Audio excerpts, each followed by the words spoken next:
Friends, मैं हूं doctor Mumtaz Qureshi, Mumtaz dental clinic Bhopal से।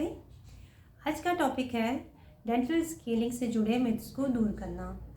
डेंटल स्केलिंग क्या होता है?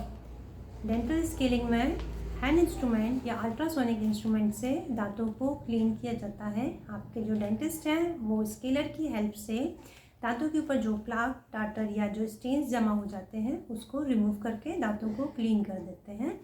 इससे आपके गम्स हेल्दी होते हैं, इससे गम्स ख़राब नहीं होते हैं, टीथ ख़राब नहीं होते हैं। इससे जुड़ा जो सबसे बिगेस्ट मिथ है कि स्केलिंग कराने के बाद दांतों में गैप आ जाता है। गैप स्केलिंग की वजह से नहीं आता है। जो प्लाक कैलकुलस दांतों में जमा हो जाता है ये धीरे धीरे अंदर गम्स को नुकसान पहुंचाता है और आपकी गम्स को नीचे शिफ्ट करता है। गम्स नीचे शिफ्ट होने की वजह से वहाँ पर गैप क्रिएट हो जाते हैं, पर कैलकुलस की वजह से जो ऊपर से लेयर जमा हुई है, हार्ड पत्थर जैसी लेयर जो दांतों के ऊपर जमा हुई है, उसकी वजह से वो गैप दिखाई नहीं दे रहा होता है। डेंटिस्ट जब दांतों को क्लीन कर देते हैं तो वो गैप क्लियरली दिखाई देने लगता है जो ऑलरेडी वहाँ पर प्रेजेंट था, जो कैलकुलस की वजह से वहाँ पर बन गया था।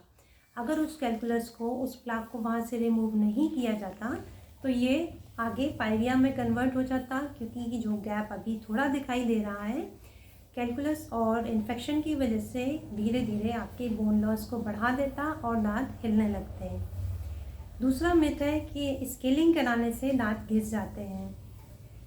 इनेमल जो दांत का आउटर लेयर है, बॉडी का स्ट्रॉन्गेस्ट पार्ट होता है, बोन से भी ज़्यादा स्ट्रॉन्ग होता है। और अल्ट्रासोनिक स्केलर जो मशीन होती है दांतों को साफ़ करने की, वो बहुत ही माइल्ड वाइब्रेशन प्रोड्यूस करती है। ये वाइब्रेशन से दांतों के ऊपर जो प्लाक कैलकुलस होता है वो लूज़ होके हट जाता है। ये इतना माइल्ड होता है, ये इनामल को कुछ भी नुकसान नहीं पहुंचाता है। यहाँ तक कि इनामल पर स्क्रैच भी नहीं आते हैं इसकी वजह से, इनामल क्योंकि बहुत हार्ड होता है। एक और चीज़ जो अक्सर लोग बोला करते हैं कि स्केलिंग कराने से दांत हिलने लगे। स्केलिंग की वजह से दांत हिलते नहीं हैं।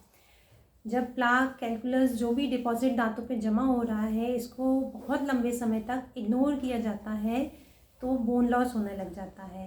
बोन लॉस की वजह से और मसूड़ा नीचे शिफ्ट होने की वजह से जो बोन दांत को पकड़ के रखती है वो नीचे शिफ्ट हो जाती है तो दांत लूज़ हो जाते हैं। अब उस दांत पर सिर्फ कैलकुलस चिपका हुआ होता है, तो जब इस एडवांस स्टेज में उस कैलकुलस को वहाँ से रिमूव किया जाता है तो दांत हिलना फील होने लगता है। पर उसके बाद भी स्केलिंग के बाद दांतों की जो लाइफ होती है वो बढ़ जाती है, क्योंकि जो मसूड़ा है वो पहले से ज़्यादा हेल्दी हो जाता है और उसकी पकड़ दांत के ऊपर पहले से ज़्यादा हो जाती है। तो वो हेल्दी गम्स आपके टीथ को ज़्यादा टाइम तक आप पकड़ के रख सकता है। इसके इंडिकेशन ये है कि अगर मुंह में से स्मेल आती है, ब्रश करने पर मसूड़ों से खून आता है, दांतों में कुछ जमा हुआ आपको दिखाई दे रहा है या दांतों में स्टेन्स हो गए हैं, तो स्केलिंग बहुत ज़रूरी है।